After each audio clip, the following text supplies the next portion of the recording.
Hello दोस्तों, electoral bonds में क्या प्रॉब्लम थी, क्या इश्यूज थी, क्या परेशानी थी कि उनको सुप्रीम कोर्ट ने अनकॉन्स्टिट्यूशनल ठहरा दिया, आज हम ये जानेंगे। इसके साथ साथ एग्जामिनेशन पर्सपेक्टिव से क्या पॉइंट्स हमें याद रखने चाहिए और एक नई डॉक्ट्राइन सुप्रीम कोर्ट ने दी है उसके बारे में भी ध्यान से पढ़ेंगे। Association for democratic reforms versus union of India 2024, इस केस के अंदर सुप्रीम कोर्ट ने यह कहा कि इलेक्टोरल बॉन्ड जो हैं वो अनकॉन्स्टिट्यूशनल है, आर्बिट्ररी हैं और आर्टिकल 14 को वायलेट करते हैं। इसके अलावा उन्होंने आर्टिकल 19 के बारे में भी कुछ बातें की, तो उसको हम थोड़ा सा सिंप्लीफाई करके यहां समझने की कोशिश करेंगे और सुप्रीम कोर्ट की जजमेंट के रीजंस, कारण हम यहां पे आइडेंटिफाई करने की कोशिश करेंगे। सुप्रीम कोर्ट के सामने पर्टिकुलरली 4 सवाल थे। इन चारों सवाल के जवाब हमें by the end of the video बहुत क्लियरली अपने सामने नजर आ जाएंगे। सवाल नंबर 1, क्या इलेक्टोरल बॉन्ड स्कीम अनकॉन्स्टिट्यूशनल है, असंवैधानिक है? और अगर है तो ऑफ कोर्स सुप्रीम कोर्ट की यह ड्यूटी बनती है कि वो उसे खारिज करे, इनवैलिडेट करे। सेकंड, क्या इलेक्टोरल बॉन्ड्स की स्कीम वोटर्स के राइट टू इंफॉर्मेशन को वायलेट करती है? RTI, right to information, is an indirect fundamental right. Why?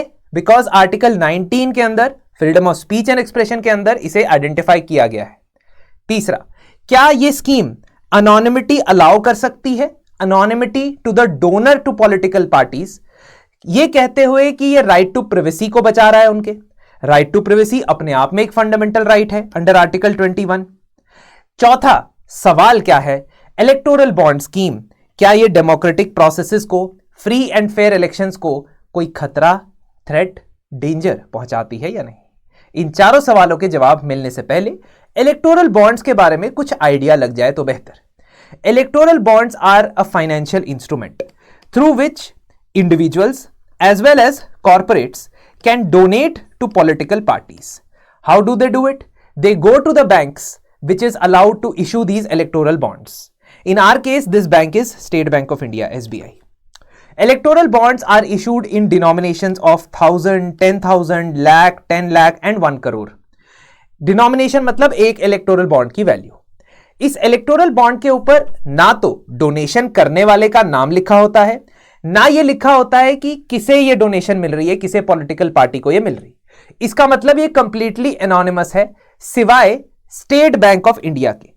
क्योंकि अगर आप इलेक्टोरल बॉन्ड्स के थ्रू पैसा जमा करते हो, पॉलिटिकल पार्टी को पैसा डोनेट करते हो, तो उसको तो स्टेट बैंक ऑफ इंडिया को तो आपकी आइडेंटिटी बताओगे ना, नो योर कस्टमर, केवाईसी, ये सब तो करोगे ही। Now there is a 15-day window within which the political party have to encash this electoral bond and via this scheme it was said कि फॉर्मलाइजेशन और black money को counter करने के लिए, इलेक्टोरल फंडिंग से black money को बाहर करने के लिए हम ये स्कीम लेके आ रहे हैं, ऐसा सरकार ने कहा। हम आर्ग्यूमेंट्स भी देखेंगे कि what are the arguments that the government gave in favour of these bonds. Anyways, तो ये बॉन्ड एक तरीके से प्रोमिसरी नोट की तरह है कि इस नोट पे लेकिन इट्स नॉट एन इंस्ट्रूमेंट जिसपे आपकी आइडेंटिटी लिखी हो, है ना। तो ये चीज इलेक्टोरल बॉन्ड्स के बारे में आपको जाननी है और भी डिटेल आगे देखते हैं। नाउ ये इलेक्टोरल बॉन्ड्स की स्कीम इंट्रोड्यूस की गई थी फाइनेंस एक्ट 2017 के तहत।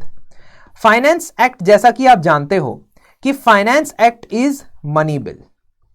संविधान में money bill article 110 of the constitution में बताया गया है कि वो कोई भी ऐसा कानून which is going to be passed as a money bill will not be needing an approval by the Rajya Sabha. Rajya Sabha के अप्रूवल की उसको आवश्यकता नहीं। 14 दिन के बाद, ठीक है, यहां से लोकसभा से पास हो गया कानून, 14 दिन के बाद वो ऑटोमेटिकली पास मान लिया जाएगा, चाहे राज्यसभा उसमें कोई रिकमेंडेशन करता है उसको बदलने के लिए, चाहे राज्यसभा उसे पास नहीं भी करता है, फर्क नहीं पड़ता। अब फाइनेंस बिल के थ्रू क्यों ये स्कीम लेके आनी पड़ी? अरे भाई, स्कीम ही है, स्कीम लाने के लिए कौन सा कानून बनाना पड़ता है।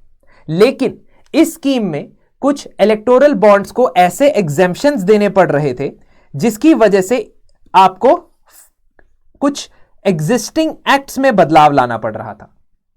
यह बदलाव आपने फाइनेंस एक्ट 2017 के थ्रू लाया। नाउ फाइनेंस एक्ट के थ्रू क्या यह बदलाव लाए जा सकते थे या नहीं? That means the changes that were made Do they fall under the definition of money bill or not? This question has been referred to a larger constitutional bench. मतलब सुप्रीम कोर्ट का एक बड़ा कंस्टिट्यूशन बेंच ऑलरेडी बहुत सारी petitions को एक साथ club करके सुन रहा है, जिसमें कौन से टाइप के बिल को मनी बिल कहना चाहिए, मनी बिल की सर्टिफिकेशन स्पीकर के द्वारा की जानी कितनी सही है, ये सारे क्वेश्चंस के आंसर मिलेंगे। पर वो जजमेंट अभी आई नहीं है, वो जजमेंट आएगी। जब आएगी तब हमें यह भी पता लग जाएगा कि ये जो इलेक्टोरल बॉन्ड्स फाइनेंस एक्ट के थ्रू इंट्रोड्यूस किए गए थे, क्या ये सही थे या नहीं। So the question we come back to is the electoral bond scheme itself. Why was there need of finance act? Because 4 कानूनों को अमेंड करना था। कानून number 1, income tax act. Income tax act का सेक्शन 13A ये कहता है कि अगर पॉलिटिकल पार्टीज को 20,000 रुपीज से ज्यादा कंट्रीब्यूशन आता है किसी भी एक सोर्स से, तो उन्हें उसका रिकॉर्ड मेंटेन करना पड़ेगा। लेकिन अगर वो कंट्रीब्यूशन फाइनेंस एक्ट 2017, अगर वो कंट्रीब्यूशन इलेक्टोरल बॉन्ड के थ्रू आता है, अगर वो कंट्रीब्यूशन इलेक्टोरल बॉन्ड के थ्रू आता है, तब उन्हें यह रिपोर्ट करने की जरूरत नहीं, इसका रिकॉर्ड भी मेंटेन करने की उन्हें जरूरत नहीं। Second, representation of people act 1951 के तहत जो रजिस्ट्रेशन ऑफ पॉलिटिकल पार्टीज वाला आर्टिकल है, सेक्शन है, सेक्शन 29, उसमें 29C में एक बदलाव लाया गया। पहले यह कहा जाता था कि पॉलिटिकल पार्टीज को 20,000 रुपए से ज्यादा अगर कोई कंट्रीब्यूशन मिलता है तो उन्हें इलेक्शन कमीशन को यह रिपोर्ट करना पड़ेगा। पहले में क्या था, इनकम टैक्स डिपार्टमेंट को डिस्क्लोज था, यहां पे इलेक्शन कमीशन को भी डिस्क्लोज करना पड़ता था। There was an amendment also made कि अगर 2,000 रुपए से ज्यादा कंट्रीब्यूशन आता है तो भी वो इलेक्शन कमीशन को रिपोर्ट करना पड़ेगा। नाउ अगर इलेक्शन कमीशन को रिपोर्ट करते हो, उसमें एक बात का ध्यान रखना कि इलेक्टोरल बॉन्ड्स आर एग्जेम्प्ट, उनको एग्जेम्पशन है। इलेक्टोरल बॉन्ड के द्वारा मिला पैसा आपको रिवील नहीं करना है, तो ना तो आप आईटी डिपार्टमेंट को बताने वाले हो, ना ही आप इलेक्शन कमीशन को बताने वाले हो जो भी इलेक्टोरल बॉन्ड से आपको पैसा आया। तीसरा, कंपनीज एक्ट के सेक्शन 182 में बदलाव लाया गया। Now earlier what the companies needed to do was 2 things. 1, जितना भी वो पॉलिटिकल पार्टीज को कंट्रीब्यूट करती हैं, डोनेट करती हैं, उसका पूरा डिटेल उन्हें देना पड़ता था अपनी इनकम अकाउंट स्टेटमेंट में, इनकम एक्सपेंडिचर स्टेटमेंट में। दूसरा, उनके ऊपर एक लिमिट हुआ करती थी, एक लिमिट जिससे वो पिछले 3 फाइनेंशियल ईयर्स के अंदर जितना उनको प्रॉफिट हुआ है उसका 7.5%, 7.5% एवरेज ही कंट्रीब्यूट कर सकती थी पॉलिटिकल पार्टी को। So there was an upper limit on the amount of contribution, and secondly they had to report these contributions as well. Both these features were removed for electoral bond. इसका मतलब electoral bond के through आप जितना भी पैसा दे रहे हो, आपको वो रिवील करने की भी जरूरत नहीं है कि किस पॉलिटिकल पार्टी को दिया है, और सेकेंडली आपके ऊपर अब कोई अपर लिमिट नहीं है कि आप कितना खर्चा करके पॉलिटिकल पार्टी को पैसा दे सकते हो। चौथा कानून जो बदला गया वो था आरबीआई एक्ट। आरबीआई एक्ट में सेक्शन 31 में यह लिख दिया गया कि यूनियन गवर्नमेंट किसी भी शेड्यूल्ड कमर्शियल बैंक को इलेक्टोरल बॉन्ड इशू करने की ऑथराइजेशन दे सकता है। इसके through state bank of India, जो कि एक सरकारी बैंक है, गवर्नमेंट ओन्ड बैंक है, उसे इलेक्टोरल बॉन्ड इशू करने की इजाजत दी गई। तो आपको पता लगा कि फाइनेंस एक्ट क्यों आया था, क्योंकि 4 कानूनों में बदलाव लाना था। अब इलेक्टोरल बॉन्ड के बारे में हम बेसिकली समझ चुके हैं। इलेक्टोरल बॉन्ड के बेसिक फीचर्स ये भी आप पढ़ सकते हो, लेकिन हमें जो आइडिया लगना था वो आइडिया लग गया है, इंट्रोडक्शन में ही मैंने आपको समझा दिया। ठीक है, नाउ इलेक्टोरल बॉन्ड्स के थ्रू जो पैसा दिया जाता है या दिया जाता था, अब तो है नहीं, वो सिर्फ एलिजिबल पॉलिटिकल पार्टीज को दिया जा सकता था। यानी कि वो पॉलिटिकल पार्टीज जो इलेक्शन कमीशन ऑफ इंडिया के साथ एक तो रजिस्टर्ड है, और दूसरा उनको पिछले जनरल इलेक्शन में कम से कम 1% ऑफ द वोट्स मिले होने चाहिए। Now the question lies that what is the issue with these electoral bonds. The first issue that the Supreme Court identified was its selective anonymity. The first issue, initial जो शुरुआती hearings चल रही थी उसमें भी सुप्रीम कोर्ट ने क्या identify किया? Selective anonymity.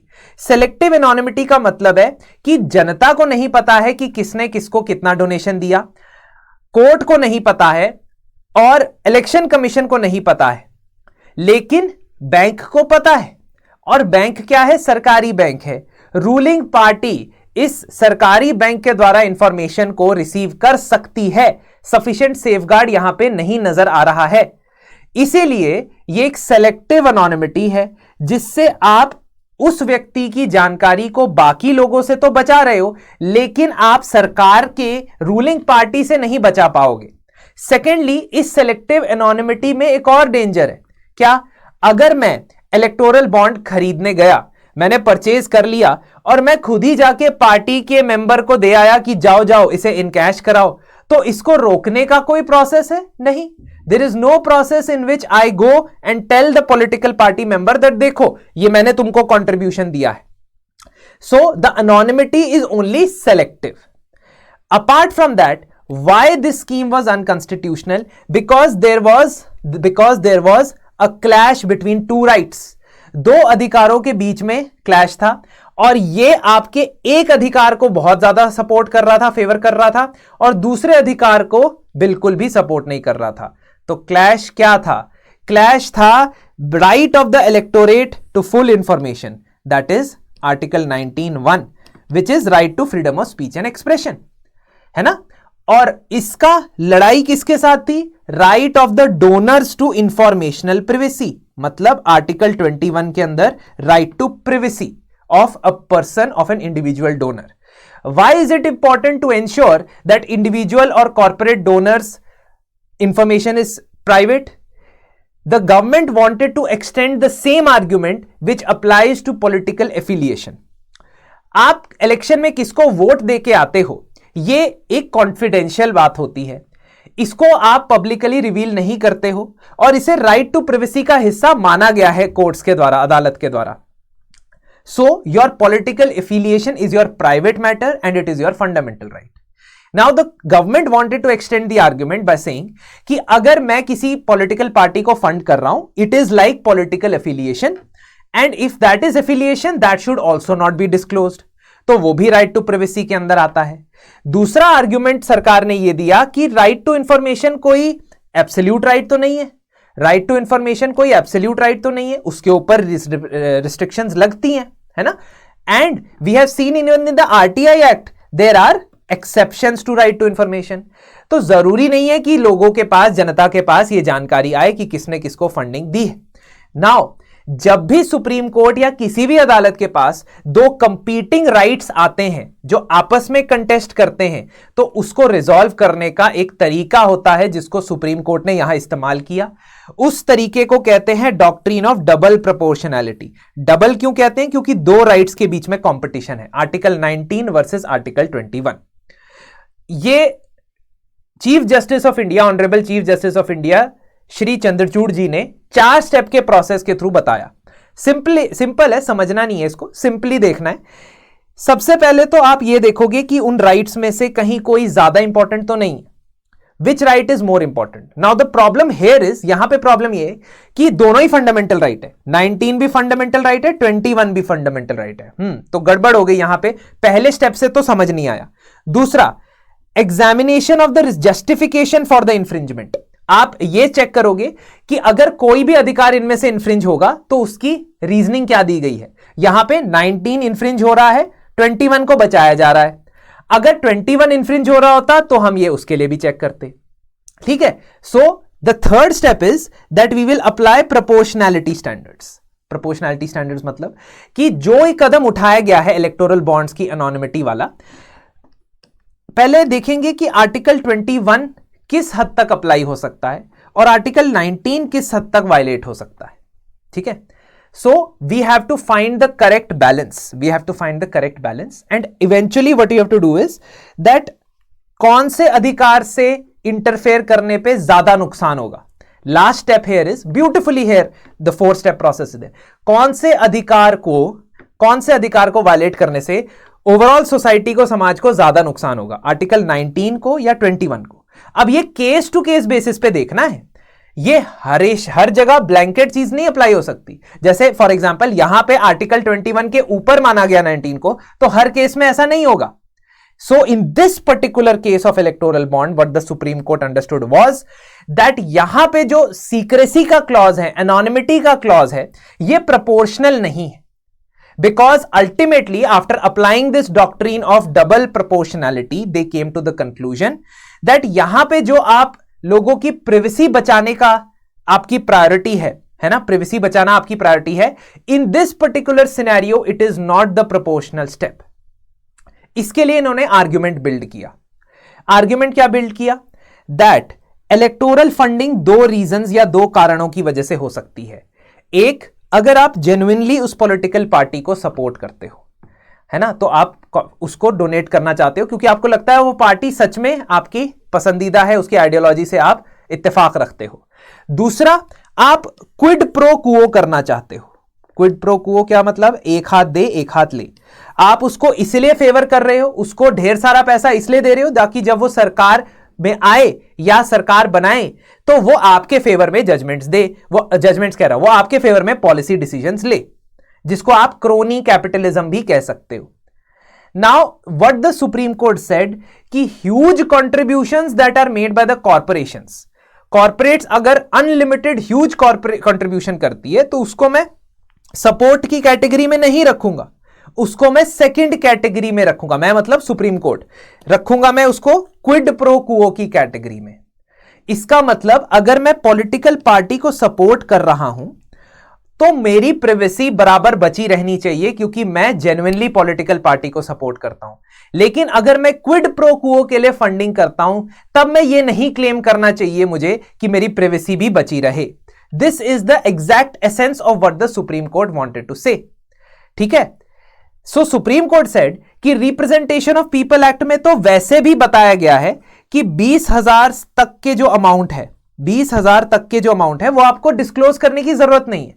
20,000 रुपए के ऊपर के जो अमाउंट है वो आप डिस्क्लोज करोगे। अंडरस्टूड? तो इलेक्टोरल बॉन्ड को इससे एग्जेम्प्ट क्यों रखना है? Why you have to keep this exempt from electoral bond? If someone is genuinely contributing, 20,000 रुपए तक वो दे रहा है तो ठीक है, लेकिन अगर वो लाखों करोड़ों रुपए दे रहा है तो वहां पे उसे एग्जेम्पशन नहीं मिलना चाहिए।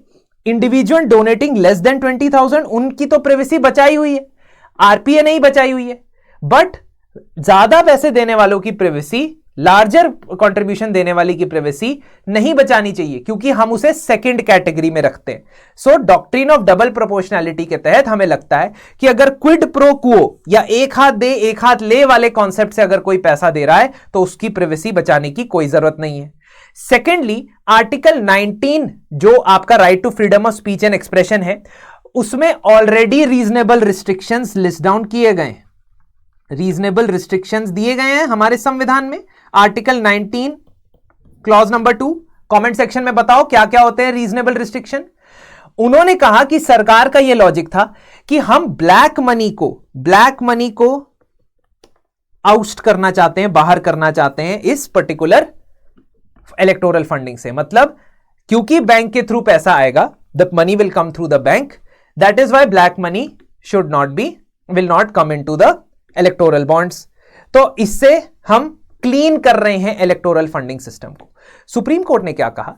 सुप्रीम कोर्ट ने कहा कि सबसे पहले तो सिर्फ ब्लैक मनी रिमूव करना is nowhere a reasonable restriction under article 19 clause number 2। तो इसलिए अगर राइट टू इंफॉर्मेशन को वायलेट करना है तो उसके लिए और बड़ा कारण चाहिए। Safety, sovereignty, security of state, ये सब चीजें वायलेट होनी चाहिए, तब आप कह सकते हो। एंड सेकेंडली उन्होंने कहा कि ब्लैक मनी को काउंटर करने के लिए और भी मेजर्स यूज हो सकते हैं। फॉर एग्जाम्पल, इलेक्टोरल ट्रस्ट की स्कीम इंट्रोड्यूस की गई थी in the year 2013। Electoral trust में भी ट्रस्ट की तरह रजिस्टर करना होता है, वहां पे भी केवाईसी नॉर्म्स होते हैं, वहां पे भी 95% जो ये पैसा है ट्रस्ट में आता है पॉलिटिकल पार्टीज के पास जाता है, लेकिन वहां पे तो ट्रांसपेरेंसी है, इसके अलावा आपने ऑलरेडी वो 20,000 रुपए कैश वाला रखा हुआ है कि 20,000 रुपए से ज्यादा पैसा दे रहा है तो उसको डिस्क्लोज करना पड़ेगा। तो इन मेजर्स के through you could have already stopped black money. आपको इलेक्टोरल बॉन्ड इंट्रोड्यूस करने की क्या जरूरत पड़ी, वो भी एनोनिमस। तो सेकेंड आर्ग्यूमेंट इज कि आर्टिकल 19 को आप वायलेट नहीं कर सकते बिकॉज यहां पे it is not a reasonable restriction. So argument number 1, privacy आपकी नहीं बच पाएगी क्योंकि आप दो कैटेगरीज में डोनर को देख रहे हो। दूसरा, आर्टिकल 19 के अंदर right to freedom of expression को रिस्ट्रिक्ट करने का आपके पास कोई खास कारण नहीं है, रीजनेबल रिस्ट्रिक्शन नहीं है। So black money could be curbed by less restrictive or other effective methods rather than this anonymous process. And most importantly, article 14, article 14 यानी कि राइट टू इक्वालिटी में यह बताया गया है कि कोई भी आर्बिट्ररी लॉ नहीं बनना चाहिए, कोई भी आर्बिट्ररी डिस्टिंक्शन नहीं होनी चाहिए, कोई ऐसा कानून नहीं बनना चाहिए जिसका सब्सटेंस आर्बिट्ररी है, अनरीजनेबल है, अनजस्ट है ना। रीजनेबल क्लासिफिकेशन हमेशा अलाउड है लेकिन अनरीजनेबल अलाउड नहीं है। इसका मतलब यह हुआ कि आपके जो कॉर्पोरेट कंपनीज के ऊपर आपने लिमिट्स हटा दी थी कि जितनी मर्जी चाहे आप कंट्रीब्यूशन कर सकते हो, उससे आपने एक आर्बिट्ररी लॉ बना दिया है। तो आप अगर 7.5% की लिमिट इलेक्टोरल बॉन्ड्स के लिए हटा रहे हो कि आपने इलेक्टोरल बॉन्ड्स के थ्रू करना है, तो 7.5% की कोई लिमिट नहीं। So this is an arbitrary law, ठीक है। So unlimited corporate contributions as arbitrary and violative of article 14, ठीक है। आप अमीर हो, आप जितना मर्जी पैसा दे दो, है ना, एक तो आपकी प्रिवेसी भी बची रहेगी, ये आपका प्रिविलेज है, और दूसरा आपके ऊपर कोई लिमिट नहीं है कि आप कितना पैसा लगाते हो। तो ऐसे कई चांसेस हैं कि कंपनी सिर्फ इसलिए बनाई जाए ताकि वो अपने प्रॉफिट का मार्जिन हिस्सा जो है वो पॉलिटिकल पार्टीज को देती रहे, और इस वजह से फ्री एंड फेयर इलेक्शंस करवाना मुश्किल होगा अगर अनड्यू इन्फ्लुएंस करती रही कॉर्पोरेट्स पॉलिटिकल पार्टीज को। और कोर्ट ने सेक्शन 182 कंपनीज एक्ट में जो अमेंडमेंट किया था वो हटा दिया, और 7.5% कैप जो लगाया जाता था, लिमिट लगाई जाती थी इलेक्टोरल पॉलिटिकल पार्टीज डोनेशन पे, वो वापस रीइंस्टेट कर दी। क्योंकि इलेक्टोरल बॉन्ड्स तो अब है नहीं, तो किसी भी तरीके का डोनेशन दोगे 7.5% लिमिट लगेगी कॉर्पोरेट्स के ऊपर। And that my dear friends answers all your questions. क्या ये अनकॉन्स्टिट्यूशनल है? यस। क्या ये राइट टू इंफॉर्मेशन को वायलेट कर रही है? यस। क्या ये एनोनिमिटी अलाउ कर सकती है राइट टू प्रिवेसी के लिए? नो, बिकॉज प्रोपोर्शनैलिटी टेस्ट में फेल हो गया। और आखिर में क्या ये डेमोक्रेटिक प्रोसेस को थ्रेटन करता है? Yes. So we have got the answers to the question. Now electoral bond से क्या सब कुछ ठीक हो जाएगा? वी डोंट नो, क्योंकि अब कैश डोनेशंस जो आती हैं अलग अलग 19,000, 20,000 से कम, वो और भी बढ़ सकती हैं। ट्रांसपेरेंसी के मामले में अभी भी इलेक्शन कमीशन काफी पीछे है। इलेक्शन कमीशन के पास अभी भी एनफोर्समेंट पावर्स नहीं है। आगे आते हुए देखेंगे हम कि इस जजमेंट का क्या इंपैक्ट पड़ता है, क्या प्रभाव पड़ता है इलेक्टोरल फंडिंग पे। So this was all about the judgment. I hope आपको चीजें समझ आई होंगी और की टेकअवेज आपको पता लगने चाहिए।